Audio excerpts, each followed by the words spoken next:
Protecting employees and the environment are two important considerations in your company's overall safety program. To help you meet these challenges, this program will review information about chemicals and hazardous materials that will be of value in meeting these goals. It's called hazard communications, but it's really information you need to know to protect yourselves from potential hazards associated with the use, handling, storing, and disposing of chemicals and hazardous materials. The first step in hazard communications is a written plan that outlines proper procedures, safety and health issues related to chemicals and hazardous materials. The written plan outlines safety steps and procedures, training information, chemical inventory, labeling procedures, and other information your company considers important when using, handling, storing, and disposing of hazardous materials. The written plan is your guide to safety and health, as well as making sure all the regulatory standards of hazard communications are achieved. The written plan also identifies the person or persons who are responsible for chemical inventory, the written procedures, and coordinating the HAZCOM program in your organization, as well as properly maintaining all MSDSs, or Material Safety Data Sheets. We'll discuss material safety data sheets in just a few minutes, but for now, let's take a basic look at hazardous materials and how they can affect your safety and health. We can't possibly cover the many thousands of chemicals and hazardous materials in this short program, so let's concentrate on the basics. First of all, everyone is involved in handling chemicals and hazardous materials. You and your family use them every day at home. Pesticides, cleaning supplies, soaps, detergents, batteries, insect killers, antifreeze in your car, and many others. Just because you use chemicals at work, don't think safety ends when you leave work. Everyone comes in contact with hazardous materials and chemicals every day, whether it's at home or at work. A hazardous material or chemical is any material that poses a physical or health hazard. Physical hazards include combustible liquids, compressed gases, explosive or flammable liquid, organic peroxides, oxidizers, and pyrophoric chemicals. Health hazards include those chemicals creating acute or chronic health effects. Basically anything that can damage your eyes, lungs, skin, or mucous membranes. All this tells you is practically every chemical at home or work has a potential physical or health hazard. Each chemical is different, with varying degrees of hazards. That's why it's critical to read and follow the instructions and warning labels on all chemicals. Gasoline is a physical and health hazard, and it's used safely by millions of people. To avoid the risks, simply follow the safety and health procedures for that particular chemical, and the hazards are reduced. In some cases, personal protective equipment is used to reduce the hazards of a particular chemical. You already have a basic understanding of chemicals and how they can affect your health if used improperly, but it makes sense to be aware of the hazard. Then take the necessary steps to protect yourself from that hazard.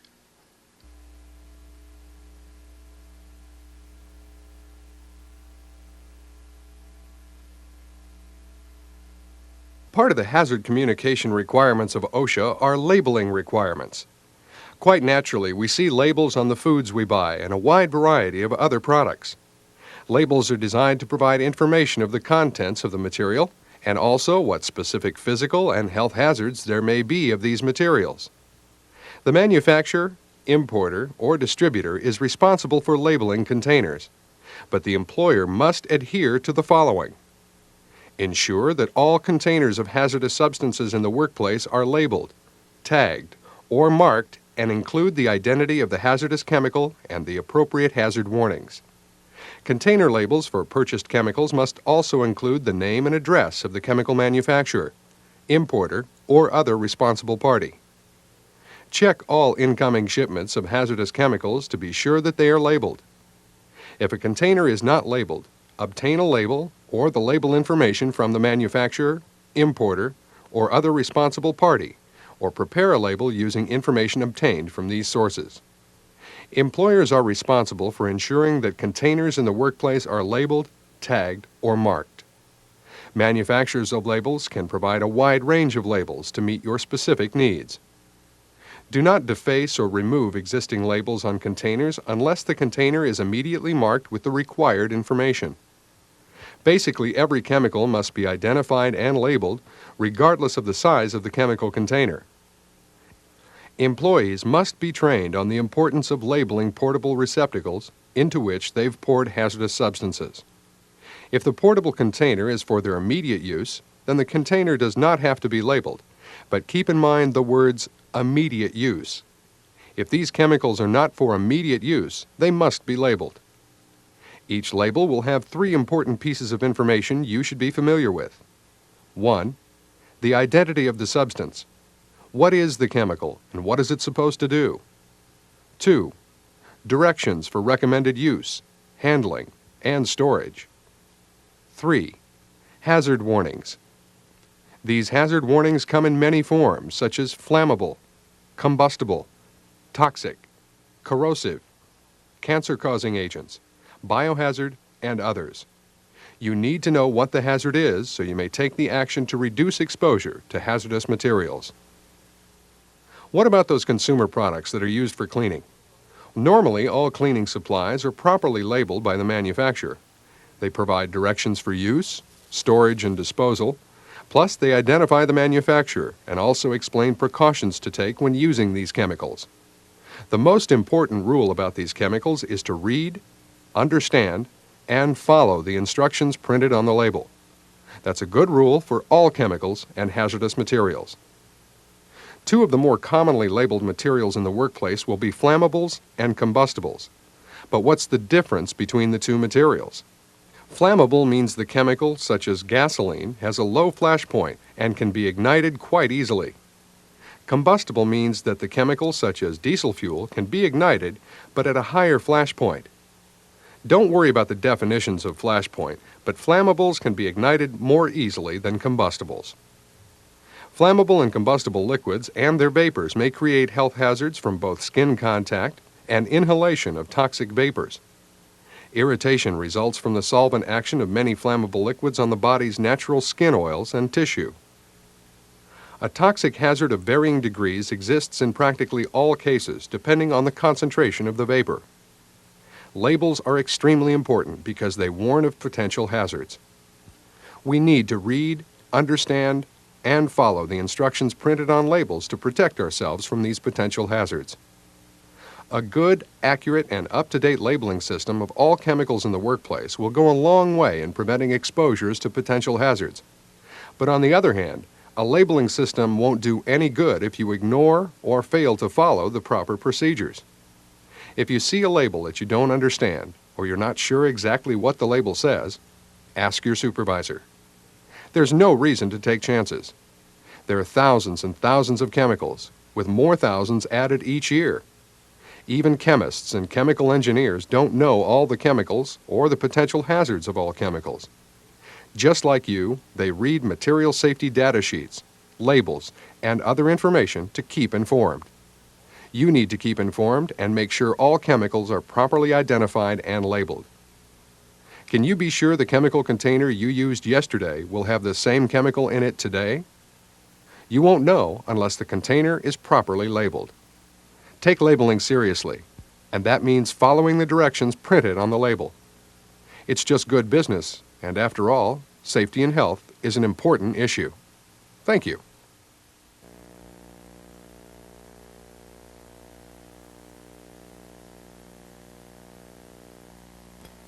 MSDS, or Material Safety Data Sheets, are provided by the manufacturer for all hazardous chemicals used in your facility.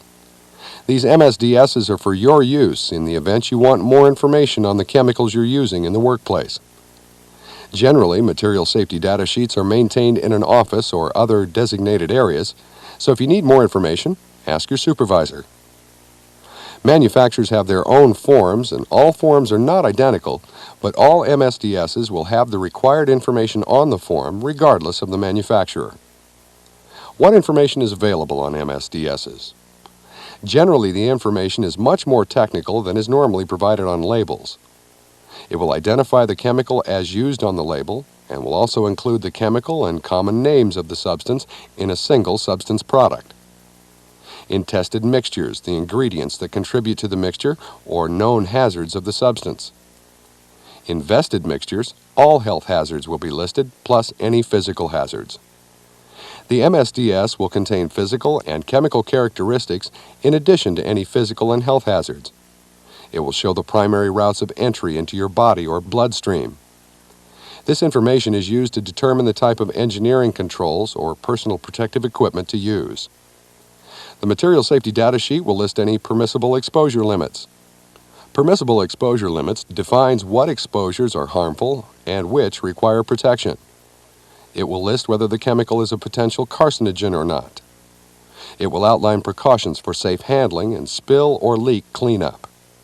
It will also list control measures such as devices, practices, or personal protective equipment.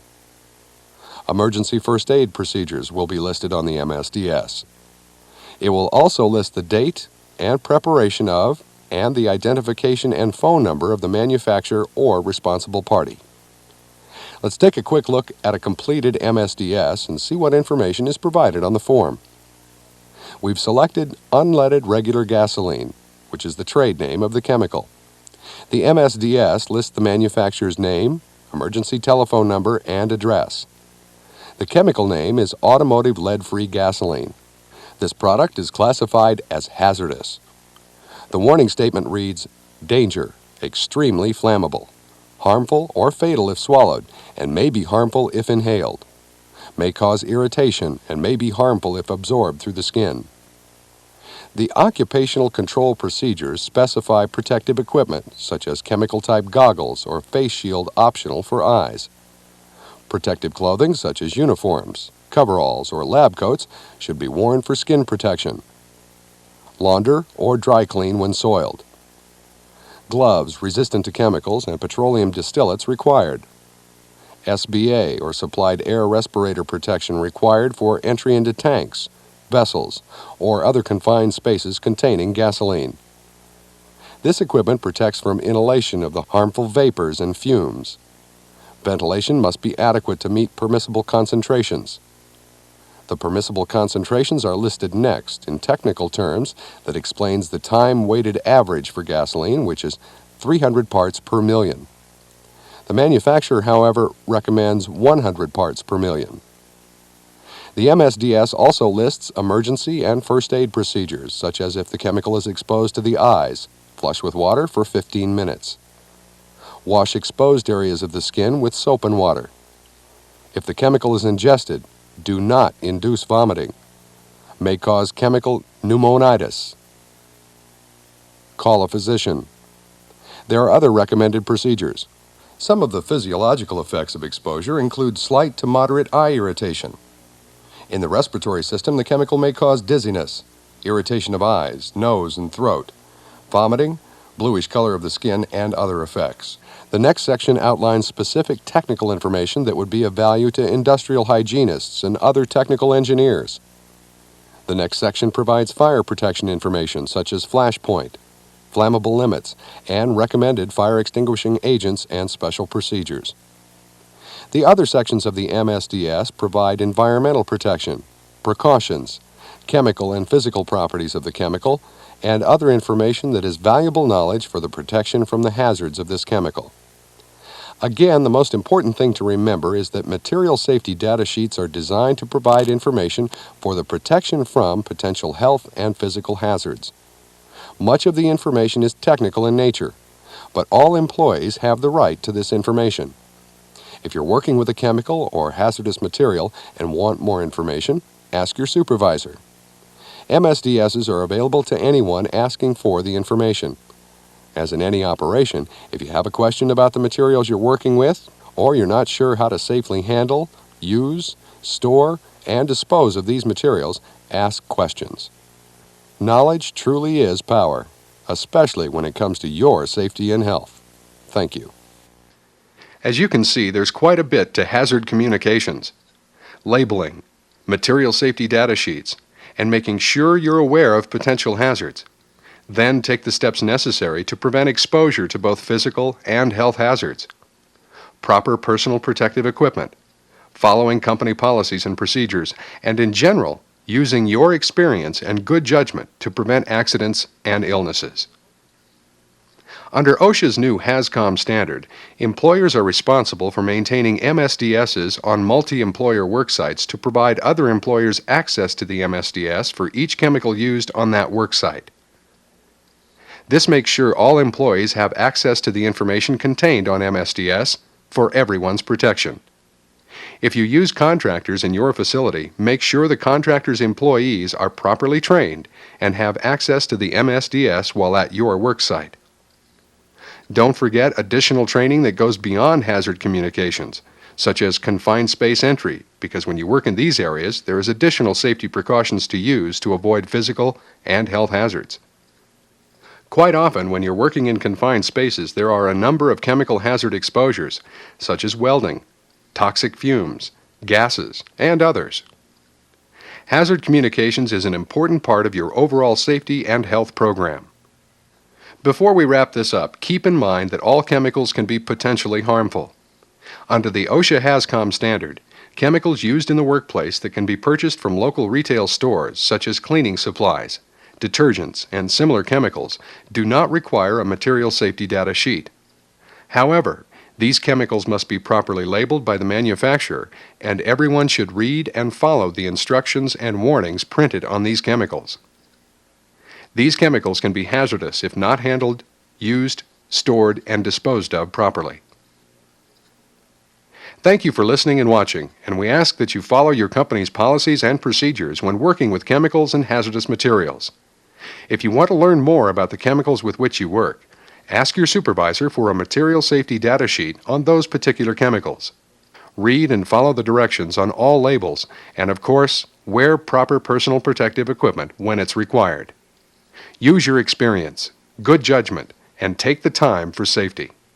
It's worth it. Thank you.